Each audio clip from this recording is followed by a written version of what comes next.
If your Samsung Galaxy Book4 is crashing with a blue screen, this guide covers effective troubleshooting methods to diagnose Windows crashes and restore reliable performance. So while you're performing updates, you're getting an IRQR not less or equal message, K-mode exception not handled, kernel data in-page error. A lot of errors pertain to this problem, and we're going to go ahead and jump into what should hopefully be a pretty straightforward process, guys. And we're going to go ahead and jump right into it. So first thing I'd recommend doing would be to actually go ahead and boot to the troubleshooting utility on Windows 11. So if you do a hard power off 3 times in a row, Windows should automatically attempt to launch the starter prepare utility. And if it doesn't find anything, it will give you the option to select advanced settings, in which case it would take you to a screen that looks like this.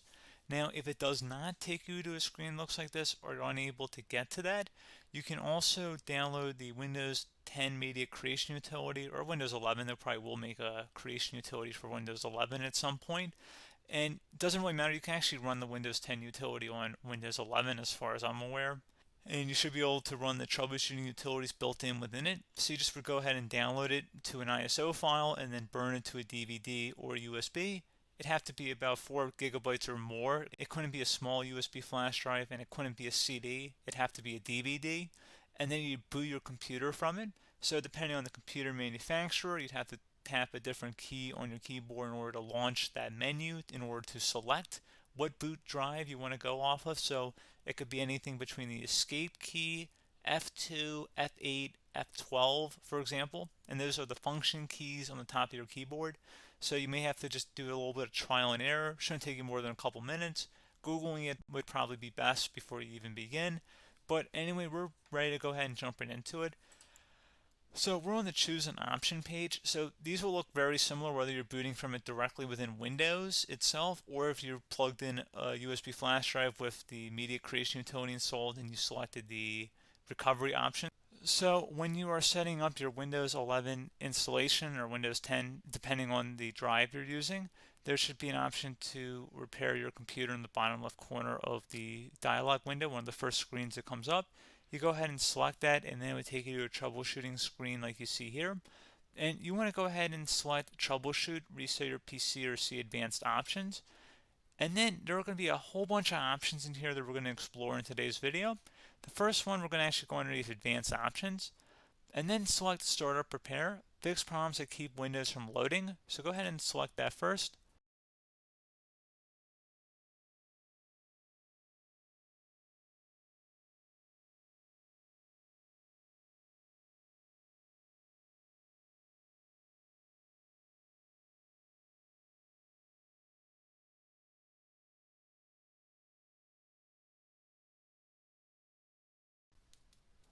Okay, so you can see it could not repair our PC.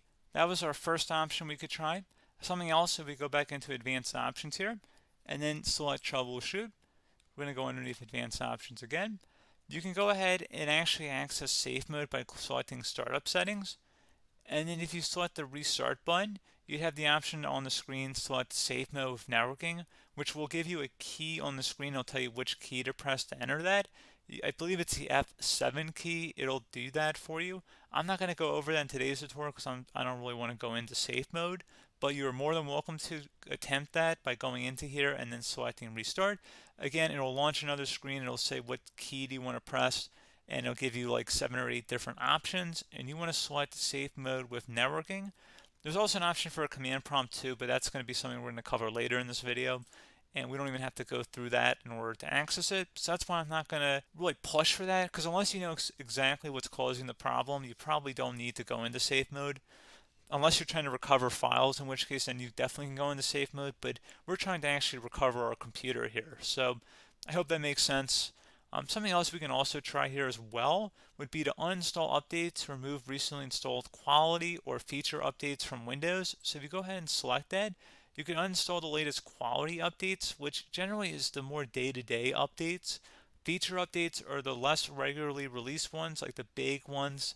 I would equate it to service packs in like Windows 7 and Windows Vista and Windows XP. So larger updates that occur once or twice a year at most. And the quality updates are more just a regular update. So probably obviously depend. It'll take longer if you're going to try and uninstall the latest feature update versus quality update, and maybe you don't need to go back that far. So just giving you guys a couple of pointers with that. Something else you can also look at here, and we're going to jump into the command prompt in a little bit, but you can select System Restore, which will use a restore point recorded on your PC to restore Windows. And this is something I would highly recommend here, guys. So select Next. Assuming you have a restore point saved on your computer, you go ahead and select the most recently created one, and you'll select Next, and then you'll select the drive. You shouldn't actually have to select the drive. You can scan for affected programs, but we're going to keep it all default here, and then we're going to select Finish. So once started, System Restore cannot be interrupted. Do you want to continue? I think we're going to select yes. I don't think we have anything better to do on our computer right now, so just give it a moment here to initialize. It will take a couple minutes to run, obviously depending on how large your hard drive is and how much is saved on the System Restore point. So just give it a couple minutes here.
Okay, so you can see System Restore completed successfully.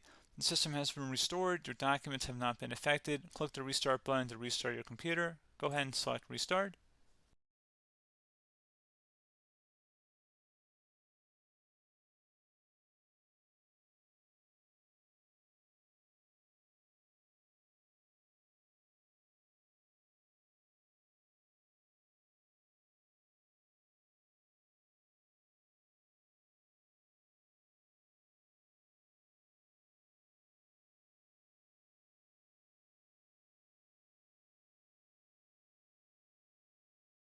Okay, so you can see the system has been restored successfully. We're going to go over a couple different methods in addition to that if that did not work. So I'm just going to pause the video and we're going to start back up on the recovery screen that we started with. Okay, so a couple other things we can try here too. If you go back into troubleshoot, you can select reset your PC, while you choose to keep or remove your personal files and then reinstalls Windows. You can select to keep my files, which will remove apps and settings but keeps your personal files. You can also select remove everything, which will remove all of your personal files, apps, and settings. So this is more of a factory reset, the second option here.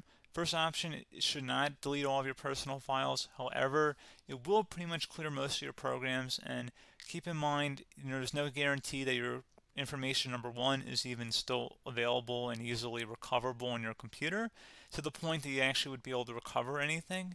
And the second point is that there's always a chance that it won't actually recover and it will just do a factory reset anyway. So there's no guarantee that actually would keep your files anyway. So I would recommend trying to get a recovery tool and backing that up first before selecting it anyway. But again, those are a couple different options. And then something else you can try here, if you go back to the choose an option. Another option, if you go underneath choose an option and select troubleshoot, advanced options, and now select where it says command prompt. Okay, so the first thing we should do is type our main hard drive here. In most cases, it should be the C drive. So you just do a C colon, and then hit enter on your keyboard. So once you're underneath the C drive, we're going to type in dir, and then hit enter on your keyboard. It should have program files, users, and Windows all in there. That's how you know you're in the right directory.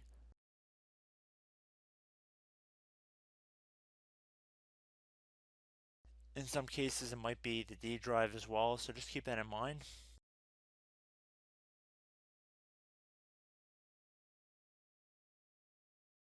Next thing we're going to do is type in cd space / Windows / system 32 / config, and then you're going to hit enter on your keyboard.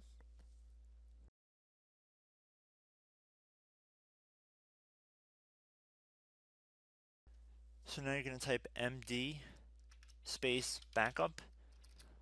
If you've seen other tutorials, it might also say to put down md backup. That's because the backup name is pretty common when you want to back something up. So you can name this whatever you want, doesn't have to be backup. So if you've already made a backup folder in the past, you could do backup 1, for example. So once you're done setting the name you want the backup to be called, hit enter on your keyboard again.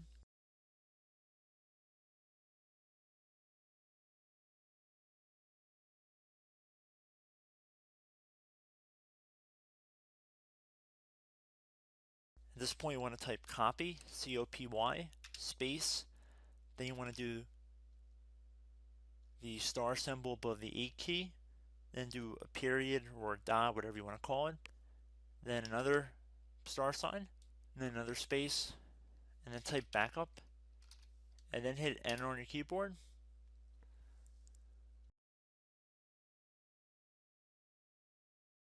Now you want to type cd reg back, REG BACK, and then hit enter on your keyboard. So now that we are under the reg back, so now you want to type dir again, and then hit enter.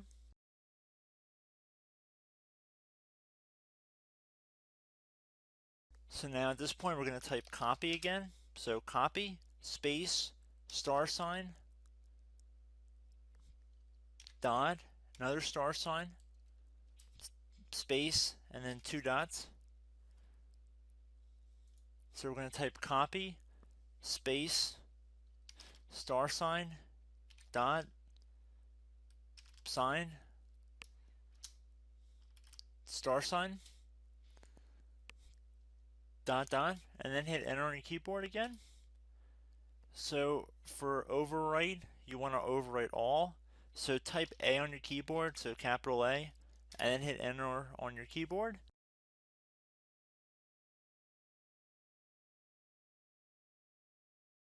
So at this point you should be good to go. You can close out of the command prompt window, and if you accidentally continue to Windows 10, you should be all set. So I hope one of these 3 or 4 different methods we went through in this tutorial helped you guys out. Again, I'm not sure if you guys heard me earlier, but try to go back into your safe mode if possible and uninstall any programs you know might be conflicting with the Windows startup if you can get into safe mode. So just keep that in mind. Something very simple like that could be blocking up everything. So again, I hope this tutorial helped you guys out, and I will catch you in the next tutorial. Goodbye.